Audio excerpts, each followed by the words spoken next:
Mateo 9:24 dice así el versículo: les dijo, apartaos porque la niña no está muerta, sino duerme.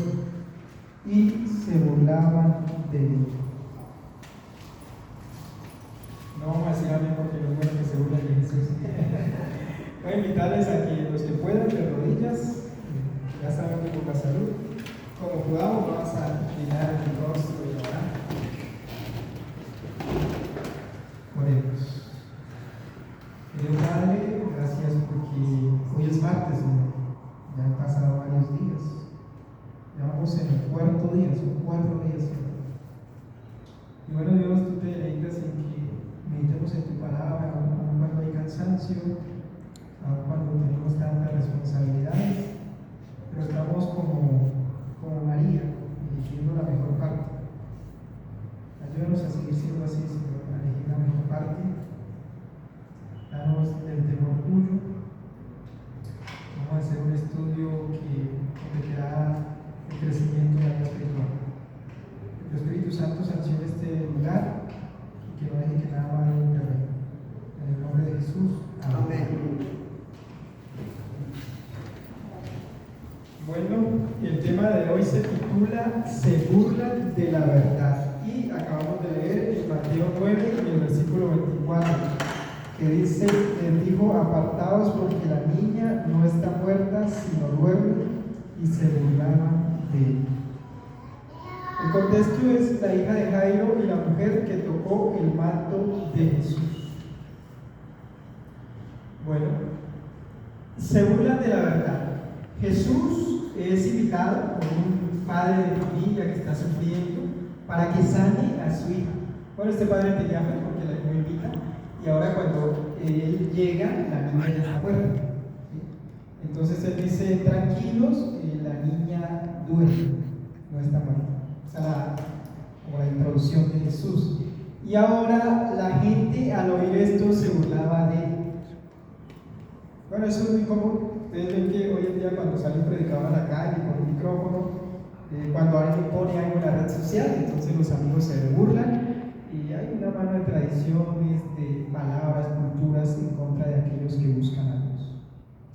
Vamos a Génesis en el capítulo 6 y el versículo 5, 8. Génesis capítulo 6, y vamos a leer del versículo 5 en adelante. Dice así: y vio Jehová que la maldad de los hombres era mucha en la tierra, y que todo designio de los pensamientos del corazón de ellos era de continuo solamente al mal. Y se arrepintió Jehová de haber hecho hombre en la tierra, y le dolió en su corazón. Y dijo Jehová: raeré de sobre la faz de la tierra a los hombres que he creado, desde el hombre hasta la bestia y hasta el reptil y las aves del cielo, pues me arrepiento de haberlos hecho. Pero Noé halló gracia ante los ojos de Dios. Quiero que vayamos a Lucas, el capítulo 13, y vamos a leer del versículo 31 en adelante. En Lucas 13, del versículo 31 en adelante, hay un lamento de Jesús. Es sobre su ciudad amada. Aquel mismo día llegaron unos fariseos diciendo: sal y vete de aquí, porque Herodes te quiere matar. Y él les dijo: id y decid a aquella zorra: he aquí echo fuera demonios y hago curaciones hoy y mañana, y al tercer día termino mi obra. Y sin embargo es necesario que hoy y mañana y pasado mañana siga el camino, porque no es posible que un profeta muera fuera de Jerusalén. Y ahí viene ese lamento, versículo 34: Jerusalén, Jerusalén, que matas a los profetas y apedreas a los que te son enviados. ¿Cuántas veces quise juntar a tus hijos como la gallina a sus polluelos debajo de sus alas, y no quisiste?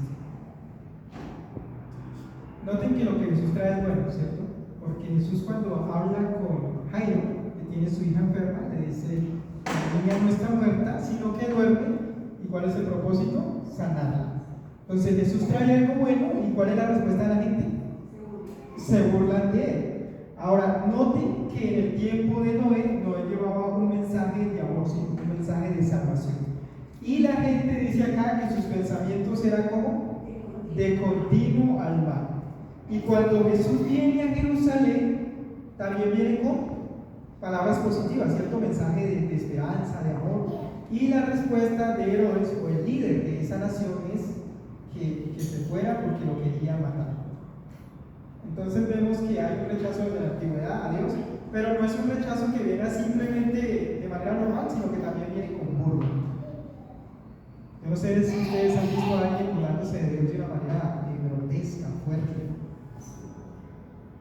Bueno, cierto día yo estaba en un trabajo y un compañero se burlaba de mí y siempre me buscaba conflicto y por ser cristiano, pero era alguien muy grotesco, muy grosero, y se burlaba de mí.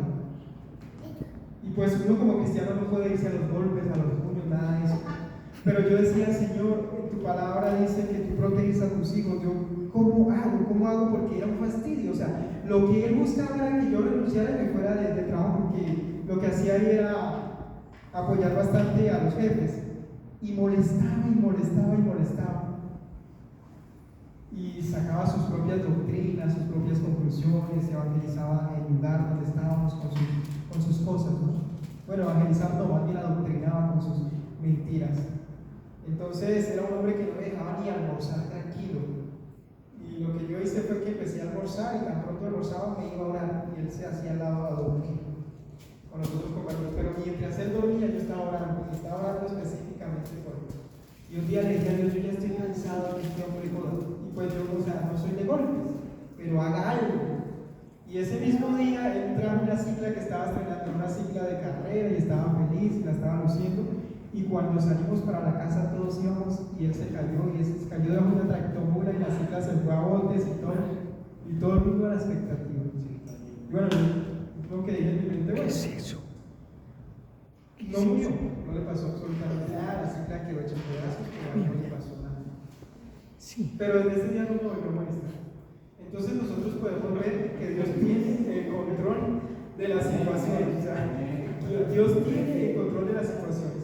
¿Y por qué digo eso? Porque nosotros vamos a pasar por cosas que nunca antes el ser humano ha pasado. En Lucas 17 y del versículo 26 en adelante está la experiencia en la cual nosotros tenemos que enfrentar.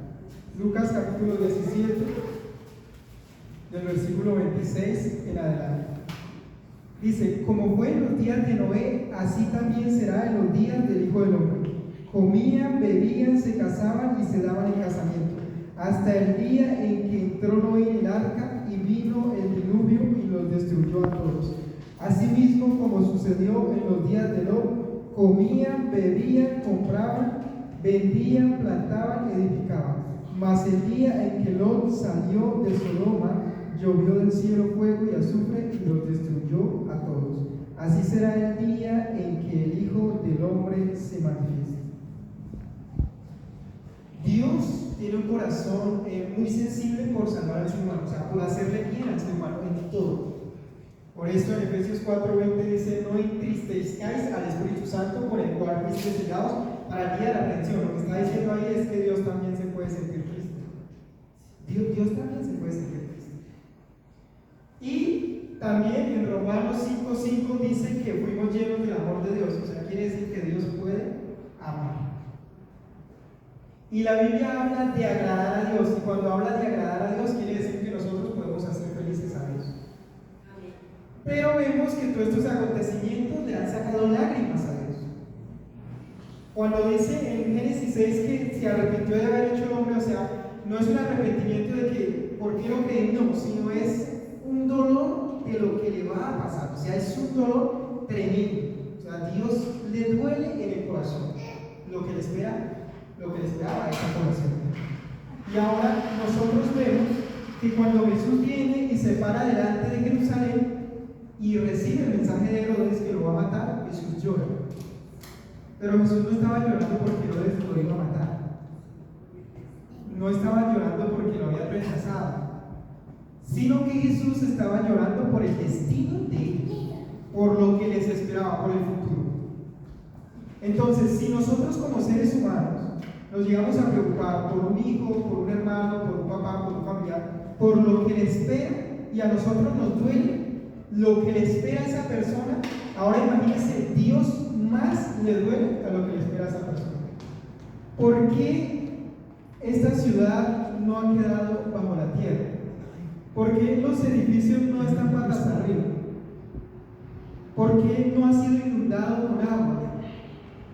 ¿Por qué razón? Porque esto todavía no ha sido greteado.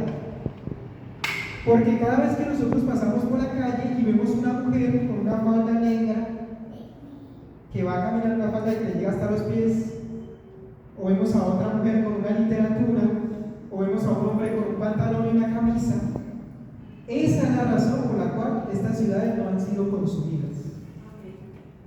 Esa es la razón. ¿Por qué? Porque esa gente tiene temor de Dios y ese temor de Dios hace que esas personas que todavía nosotros no seamos destruidos. Porque esas personas hacen lo que hizo Abraham, interceden por su ciudad. En el capítulo de Apocalipsis, capítulo 6, el versículo 1 en adelante dice: vi cuando el Cordero abrió uno de los sellos y oí uno de los 4 seres vivientes decir, como con voz de trueno: ve y mira. Y miré, y aquí un caballo blanco, y el que lo montaba tenía un arco, y le fue dada una corona, y salió venciendo y para vencer. Cuando abrió el segundo sello, oí al segundo ser viviente que decía: ven y mira. Y salió otro caballo bermejo, y al que le montaba le fue dado poder de quitar de la tierra la paz, y que se matasen unos a otros, y se le dio una gran espada. Primero vemos que viene un caballo vencedor, pero ahora viene un juicio sobre la tierra. ¿Y ese juicio cuál es? Dice que se le dio la potestad de quitar la paz de la tierra. ¿Saben ustedes que uno de los problemas más grandes en este momento, según la OMS, son los problemas de salud mental? Bueno, yo no estoy diciendo que esto sea así directamente, pero gran parte de lo que está sucediendo de los sellos se ha cumplido. Versículo 5: cuando abrió el tercer sello, al oír al tercer ser viviente que decía: ven y mira. Y miré, y aquí un caballo negro, y el que lo montaba tenía una balanza en la mano. Y oí una voz de en medio de los 4 seres vivientes que decía: 2 libras de trigo por un denario, y 6 libras de cebada por un denario, pero no dañes el aceite ni el vino. Cuando abrió el cuarto sello, oí la voz del cuarto ser viviente que decía: ven y mira. Y miré, y aquí un caballo amarillo, y el que le montaba tenía por nombre Muerte, y el Hades le seguía, y le fue dada potestad sobre la 4ª parte de la tierra, para matar con espada, con hambre, con mortandad y con las fieras de la tierra. Cuando una persona muere, ustedes saben que queda pálida, ¿cierto? Y este caballo viene con un color pálido, con un color amarillo. Viene sobre la 4ª parte de la tierra para matar con espada y con hambre, con mortandad y con las fieras de la tierra. Cuando abrió el 5º sello, vi bajo el altar las almas de los que habían sido muertos por causa de la palabra de Dios y por el testimonio que tenían, y clamaban a gran voz diciendo: ¿hasta cuándo, Señor santo y verdadero, no juzgas y vengas nuestra sangre en los que moran en la tierra? Ustedes bien saben que los muertos nada saben, ¿cierto? Entonces ahí no lo está diciendo de manera literal, sino más es la justicia. Todos aquellos que han muerto en Jesús, todos aquellos tienen un testimonio de haber sido mártires, o sea, de haber entregado su vida por Jesús. Y es esa sangre, o sea, es ese legado lo que reclama que el Señor haga justicia, lo que ellos vivieron. Y se les dieron vestiduras blancas, y se les dio que descansen todavía un poco de tiempo hasta que se completara el número de sus consiervos y sus hermanos que también habían de ser muertos como ellos. Nosotros debemos prepararnos para el versículo 12.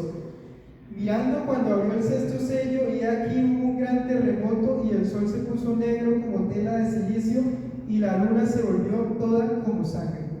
Y las estrellas del cielo cayeron sobre la tierra como la higuera deja caer sus higos cuando es sacudida por un fuerte viento.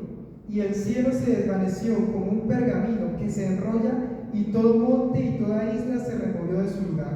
Y los reyes de la tierra, y los grandes, los ricos, los capitanes, los poderosos, y todo siervo y todo libre se escondieron en las cuevas y entre las peñas de los montes. Y decían a los montes y a las peñas: caed sobre nosotros y escondednos del rostro de aquel que está sentado sobre el trono y de la ira del pueblo. Amén. Entonces, cuando nosotros nos preocupamos, como decía, por un ser querido, Dios se preocupa más. Dios está más interesado en que esa persona se salve. Toda esa gente que está en esta ciudad, que está sufriendo, que está con depresión, con estrés, que tiene una enfermedad, Dios también se siente triste por esas personas. Pero esas personas nunca van a ser salvadas a menos que haya una entrega. Tiene que haber una entrega. Pero esto que está escrito se va a cumplir. Sí o sí se va a cumplir. Las personas se arrepientan o no se arrepientan, esos juicios tienen que venir porque habrá alguien que ha sido rebelde. Cuando hubo la pandemia en Ecuador, un gran personaje que promueve la Biblia y que tiene mucho conocimiento estaba asustado. O sea, una persona que promueve la esperanza estaba asustado. Y estaba asustado porque afuera de su casa había una mano de cadáveres regados y no los habían recogido. Y él estaba asustado, completamente asustado. Y es alguien que estaba predicando todo esto y lo predicaba en muchos lugares, pero cuando lo vio en vivo y en directo, él no sabía qué hacer, no sabía absolutamente qué hacer, porque el olor le había llenado ya su casa, llamaba y nadie le contestaba. Y en Brasil, de los funcionarios públicos, de la policía, del ejército, al ver la condición tan grande en la que se encontraba el pueblo, lo que hicieron fue arrodillarse en una de las principales vías de Brasil con unas carteleras a decir que Dios vive. Ahí estaban y clamaban que Dios vive. Y a mí me llegaban llamadas de que formara grupos pequeños y una lista de predicación enorme que tocaba predicar. Bueno, hermanos, nosotros hablamos de esto porque la gente se burla de la verdad, pero la gente no sabe lo que les espera. O sea, no sabe el juicio que les espera. Hace poco me salí a comportar por allá al centro y un señor me dijo: yo le voy a comprar el libro y dígame qué más puede hacer por mí. Y entonces yo le dije: yo puedo orar. Y él me dijo: ¿cómo es posible que usted esté en un antro de perdición? Aquí todos somos homosexuales, desde el vendedor hasta el que está a la salida, todos somos unos depravados. Entonces yo le dije: bueno, yo puedo orar con usted para que usted deje saber. Y me dijo riéndose: no ore por eso, ore para que yo no la deje, porque me encanta estar bien. Eso fue lo que me encanta, o sea, soy feliz así, nos encanta. O sea, nos encanta, nos gusta esto. No, ore para que sigamos siendo así, para que el Señor nos ayude a ser así. Y cuando él dijo eso, yo dije: pues, ahí sí toca como Pilato, lavarse las manos y irse. Hay un rey, el rey Agripa, que cuando Pablo fue y le predicó, se burlaba de él. Casi se convierte. Pero si ustedes estudian la muerte de él no fue juego. No fue juego, o sea, él murió como tal. Ahora, muchas de esas personas que nosotros vemos agonizando en los hospitales, sufriendo, que a veces uno quisiera que se murieran ya, que duran un mes, un año, hay gente que lleva 2 años ahí con un cáncer mortal y no se mueren, y a veces es mejor que mueran a que estén en esa condición, ¿no? ¿Y qué es lo que espera Dios por medio de ese dolor? Un arrepentimiento. A veces las personas se demoran más en morirse, ¿por qué? Porque les falta arrepentirse, les falta arreglar las cosas, y esas personas van y se arrepienten, y al otro día el Señor la recoge de uno. Entonces, nosotros, nuestro énfasis principal en este tiempo es que debemos predicar y prepararnos, porque lo que viene para esas grandes ciudades y para esos pueblos donde no hay arrepentimiento es terrible.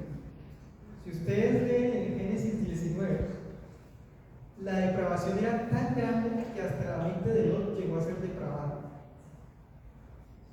Y en este tiempo la depravación es tan grande, que si nosotros no vivimos en la Biblia, nosotros podemos llegar a adoptar esas costumbres, podemos llegar a ser sensibles. Lamentablemente, muchas de las organizaciones cristianas en el país de la libertad religiosa, Estados Unidos, ya adoptan la agenda LGBTI, esa posición, ya la adoptan. Y si uno no cuida su entorno, uno puede llegar a adoptar eso. ¿Y por qué lo digo? Porque Lot tomó una decisión. ¿Y cuál fue la decisión de Lot? Me voy para Sodoma y para Gomorra, porque había prosperidad económica, había muchas capacidades, pero había una depravación muy grande. Y fue tan grande la depravación de Lot, que él llegó a tener esos conceptos de depravación junto con sus hijas. Y si nosotros vemos, cuando vienen los ángeles, no está en Génesis 19, a buscar a Lot, le dicen, bueno, Lot, venimos porque vamos a destruir todo esto y usted pues ha dado algo de gracia. Escoja a su familia y nos vamos. Y cuando le dicen eso los ángeles a Lot los va a recibir. Después en la noche la puerta empieza a sonar durísimo. Y entonces este bendito de Lot va y abre la puerta, cosa que no tenía que hacer. Y los hombres del pueblo, desde el más niño, desde el más joven hasta el más abuelo, le decían: Lot, entréganos a los dos hombres porque queremos tener sexo con ellos. Así lo dicen, queremos tener sexo con ellos. O sea, querían a los hombres. Y la depravación de Lot, ¿cuál fue? Mis hijas son vírgenes. ¿Era un depravado o no? Eso estaba fuera de contexto, porque él no tenía que hacer eso. Se supone que esta relación sexual era dentro del matrimonio, y él no lo hizo. ¿Qué hizo él? Él ofreció sus hijas. Él dijo: son vírgenes, se las voy a entregar. Él se dio. O sea, noten ustedes el entorno. O sea, él se dio, él al final aceptó. ¿Quieren sexo? Está bien, lleven mis hijas. O sea, él aceptó algo fuera de la Biblia, de los salmos. Ahora, claro, los hombres no aceptaron eso porque estaban tan depravados que le dicen a Lot: no queremos. Y si usted no nos lo da, entonces le haremos a usted algo peor que lo que le queremos hacer a ellos. También la magnitud de esta gente. Y entonces ahí es cuando ya él queda contra el problema solo, y los ángeles tienen que cegar a esas personas y meterlo adentro. Bueno, cierran la puerta, sacan a Lot. Pero cuando Lot va saliendo, ¿qué pasa? Ahora su esposa también tenía esa mente. ¿En dónde?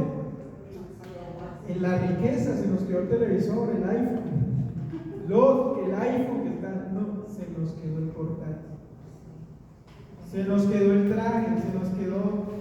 Ella le dijo: no, déjenme ir ahí por el iPhone, déjenme ir por los audífonos inalámbricos, voy a recogerlos y ya nos vemos.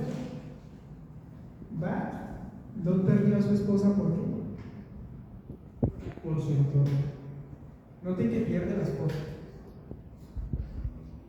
Y ahora, cuando él sale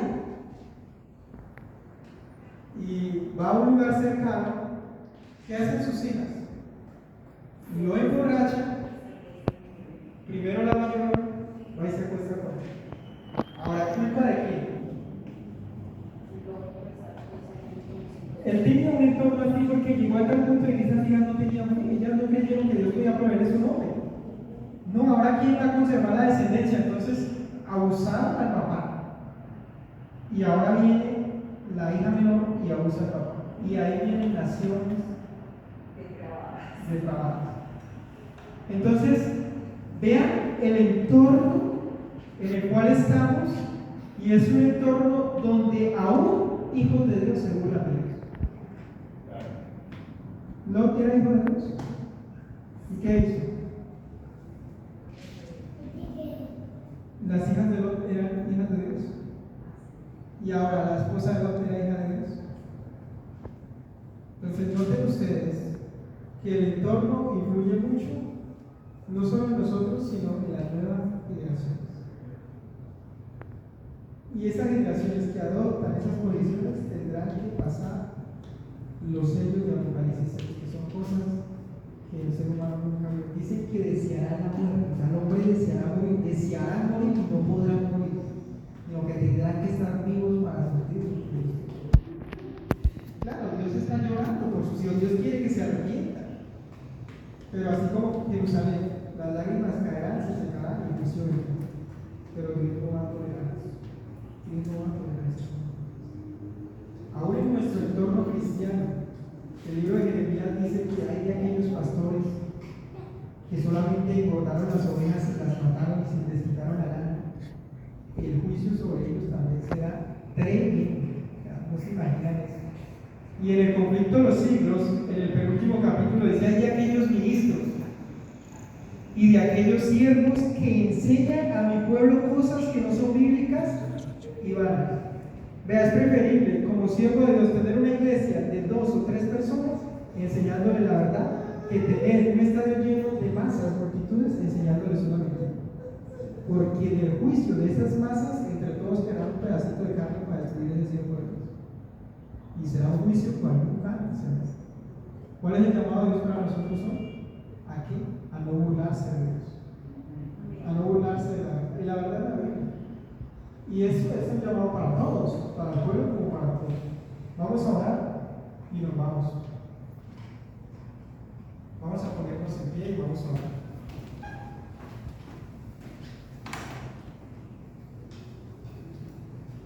Dios Padre, afuera hay gente que tiene mucho dinero, Señor. Hay gente que tiene tanto dinero que no sabe qué hacer con él. Y hay hombres que tienen varias mujeres a la vez, Señor. Pero aún así su corazón está vacío. Afuera, Señor, hay gente que es famosa, es distinguida, pero se siente completamente sola. Afuera hay personas que le tienen miedo a perder el dinero, Señor. Y hay gente por acá que quiere la solución que es usted. Pero hay gente que se burla de usted, Señor. Hay gente que se burla de los cristianos. Hay gente que se burla de la Biblia. Y así como se burla de usted, pronto sacarás a tus hijos de esos lugares depravados y vendrá una destrucción repentina en la cual los que quieren ahí no se salvarán. Ayúdanos a predicarle a la gente la verdad, por amor, pero por amor. Quédate con nosotros esta noche en el nombre de Jesús. Amén. Amén. Antes de irme quiero contarle un testimonio. Ayer cuando yo llegué con mi compañero a una tienda, con Fabián, y él llegó y le dijo al muchacho de la tienda, que se llama Felipe, Jesús viene pronto, hay que preparar. Yo no sé ni por qué le digo eso, y el muchacho empezó a temblar y le tembló todo el cuerpo, y es que usted ya está preparado. Y yo, Fabián, sí, claro, yo ya estoy preparado. Mi compañero va a decir, yo ya estoy preparado, y yo le digo, ¿y cómo sabe usted que está preparado? Por la fe, hay que prepararnos. Y entonces le digo, o sea que ya todos están preparados por la fe. Sí, claro, solo hay que dejarnos moldear. Y se despidió y lo fue, pero el muchacho quedó que temblaba. Y yo no sé por qué hizo eso, yo no sé. Pero Dios tendrá que hacer grandes cosas. Dios los bendiga y que tengan feliz noche.